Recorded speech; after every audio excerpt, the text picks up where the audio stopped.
I am Jason Abraham, the Shadow Teacher 33, and I did a video where I referenced the Will Smith book, Will Smith autobiography.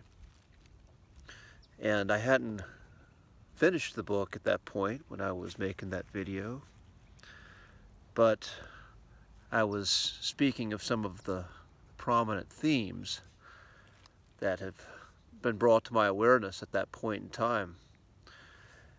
And one of the prominent themes is this path of individuation, this path of a restless soul, heeding a call to adventure, heeding a call to feel significant. And his story is someone who goes to the utmost degree to refine his gifts, to know thyself, and then refine his gifts through the act of will, the act of extreme willpower to produce a result to be liked, to win approval from the world. And he found that to do that, he had to outwork others in his field, outwork other actors, outwork other performers, do more meet and greets, and eventually what he found was he found himself utterly spent and alone, and coming to the realization that this path, which, when you listen to what I say, this is the description of the left-hand path. This is the path of refining the self to the nth degree, amassing fortune, power, making the self a false idol, in a sense, making the self this being to where others project their dreams, their desires onto you. This is the left-hand path, where through your will you can influence the reality around you in this matrix. But again, the story of Will Smith is not a story that is glorifying the left-hand path. It's quite the opposite. It's a story that comes back to understanding that what his soul craved was this unconditional love. It craved feeling the need to simply just be, as opposed to feeling like one has to work and be interesting, be the best at something to get approval from the world. It's a story of learning to be at peace with oneself in the end. It's a story of letting go. It's a story of, at some point, realizing that a soft, light touch is more effective than slogging through with extreme effort, with extreme willpower, to meet a feeling of love inside, unconditional love. And ultimately, it's a story of the right-hand path. And the right-hand path is where one individuates, where one finds himself, but yet realizes that all the external validation is not the true calling in life. The true calling is being able to experience this unconditional love, and love being a verb, an action. Love being able to know oneself and show up authentically and give that love to the world, give that love to those around them, and then also be able to receive love. But love being a verb, and then love also being this transcendent feeling, this transcendent condition that, I should say, this is a transcendent state of being which transcends conditions. That makes it unconditional love.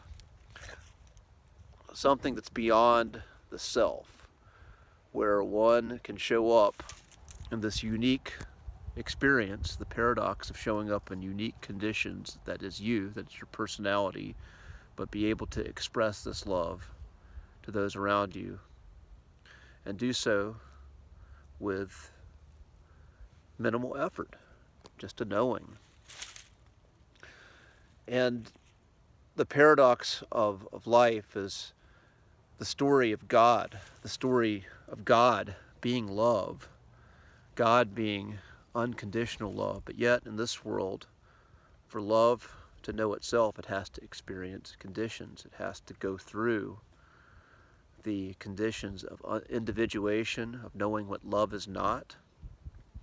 But the right-hand path ultimately goes back to love, goes back to this place of joining something greater than your ego and serving something greater than yourself, serving others, helping others awaken to unconditional love within themselves, and being able to offer that love through the unique vessels that they are. So we're coming to the end of the year. We're coming to time where we are going to be faced with the conditions for some of us and our family, the conditions that we grew up in, the conditions of people that are close to us, people who challenge us, people who push our buttons of what love truly is, of what love feels like. And I'm just going to leave you again with that question. What is love? What does love feel like? Do you know what love feels like? Have you had those moments of unconditional love in yourself? Have you had those moments of peace where you felt at home and you were just okay with you as you are, where you are, and felt that sea of abundance within you, that wellspring to where your cup floweth over? And offering love and meeting others as they are, where that's been effortless. Now, the challenge again, as I've found, is this existence we are living in. We are living through our ego, which has certain conditions. And I've found that we can tap into that state of unconditional love, and then sometimes we get pulled out of it. But the more aware we are, the more skillful we get at understanding what love feels like and what it's not, then we get better at being able to align with our intention, whether we be right-hand path and intending to offer as much love as we can in service to the life process, or those who choose the left-hand path, who want to be a standalone God, who want to be a false idol, who want to be the object of affection of others. Either way, if you're going to be really good at what you do or how you show up, you have to have a great sense of awareness that's cultivated. And then your intention will express itself either way. But in the end, it all leads back to God. It all leads back to the One.